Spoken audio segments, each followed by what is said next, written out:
This little white manor house on the bank of the Utrata River in Zwolle, Poland attracts hundreds of thousands of visitors each year. They come here to pay their respects to famous Polish composer Frédéric Chopin at his childhood residence. Chopin was a child prodigy. He started to learn piano aged 6 and he could already compose pieces at 7.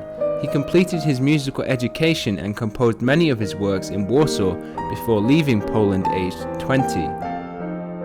Less than a month later, the November 1830 uprising broke out, and although he didn't know it, Chopin would never return to Poland. All of Chopin's compositions include the piano, and most were composed for solo piano, so his pieces inspire pianists around the world to learn about his career and his life. He is one of the most important composers, and I felt very close to. He's someone like I could really, sometimes he speaks to me, and I can also tell him my feelings through the music and through the touch of the music. And I think I'm very grateful that I could play his music.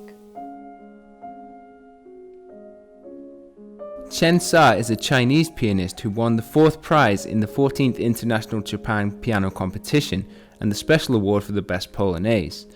Polonaise is one of the 5 historic national dances of Poland. The series of 7 polonaises Chopin published set a new standard for this form of music.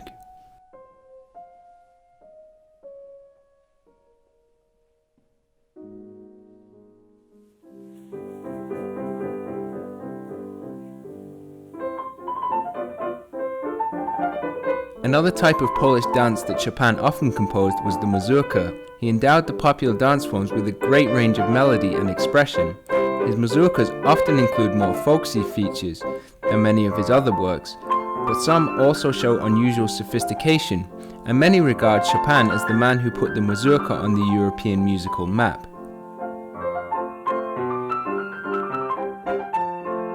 Mazurkas are very much to my favorite because it's simply, it doesn't bore me because there are so much possibilities in interpretation that you could put in yourself and different of yourself. And it's always very personal, very intimate feelings and very intimate writing of music. There are something only stays as what we call it mazurka, and we can talk about a lot to 3 beats and the accent on the 2nd or 3rd beats, but etc., and what is the folk dance that one belongs to. But to me, the message behind all this is most precious. So what did Chopin want to convey through the Polish dance music that he composed? It's all his personal feelings. It's almost like a diary.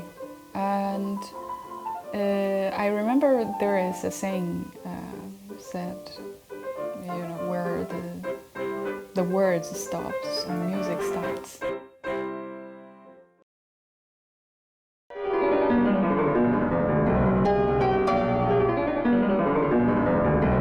Chopin's life in Paris was filled with praise and applause and attention from women, but a state of profound melancholy haunted him, which was attributed to his long-term homesickness. Chopin's biographer Adam Zamoyski wrote that he never considered himself French, despite his father's ancestry, and always saw himself as a Pole. With his mazurkas and polonaises, Chopin has been credited with introducing a new sense of nationalism to music. The French may not understand his feelings, but the music he composed says everything he would like his fellow Poles to know. Everyone, I think, all the interesting people, they are always looking for the kind of returning. Returning to whom and to where, it's a question.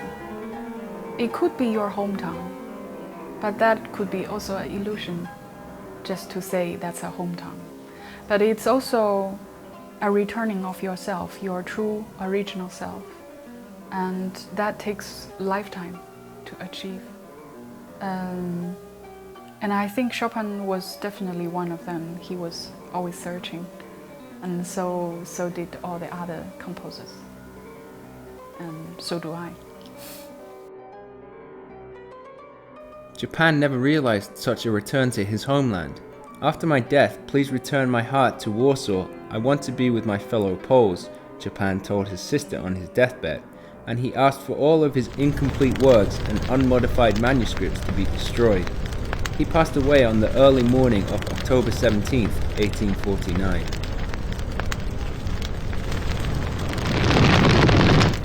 He's a poet. He's a poet and he's a fantastic, interesting human being. And he's unique. Is one and only. Chopin's legacy grew after his death. Many people adore him and wish to know all about his experiences in his short lifespan of 39 years. They marvel at his musical genius. He is renowned for making improvisation the focus of his creative process. Chopin often found it hard to record the notes he played, no matter how fluently he improvised, and many completed works would be different from the way he had previously played them.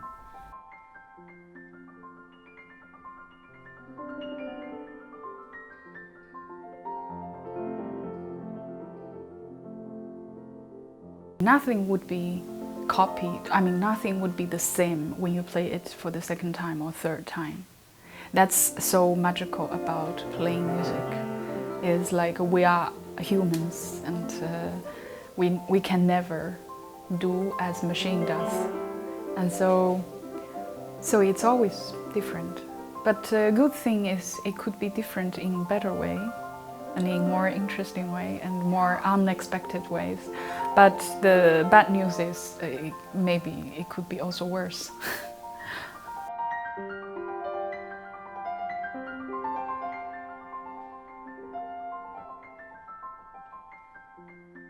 More than 230 of Chopin's works survive. Some compositions from his early childhood have been lost. With the exception of his funeral march, Chopin never named an instrumental work beyond genre and number. Most of his works are only titled with the number of opus, leaving listeners with a lot of scope for imagination and interpretation. One may wonder how to know what the composer is expressing if there is no title for the music. You will know it without a title. The only thing is you don't use your mind, but you use your sense and you use your feelings. You have to close your eyes, open another eyes in the listening, and so you will understand what he's talking to you. And it's really not that mysterious, because music really can speak a lot than the words can. Chensha has published 2 albums about Chopin, the Chopin Impression and Chopin the 2 Piano Concertos. In 2010, Chensha was granted the Chopin Art Passport by the Polish government for her promotion of Chopin's music. She said she used to visit Chopin's former residence in Warsaw, but it disappointed her to some extent. Because I thought the place is a little bit like a touristic place, so I could really took myself out from the scenery and imagined he was born there. But it's just a meaningful place, but not an inspiring place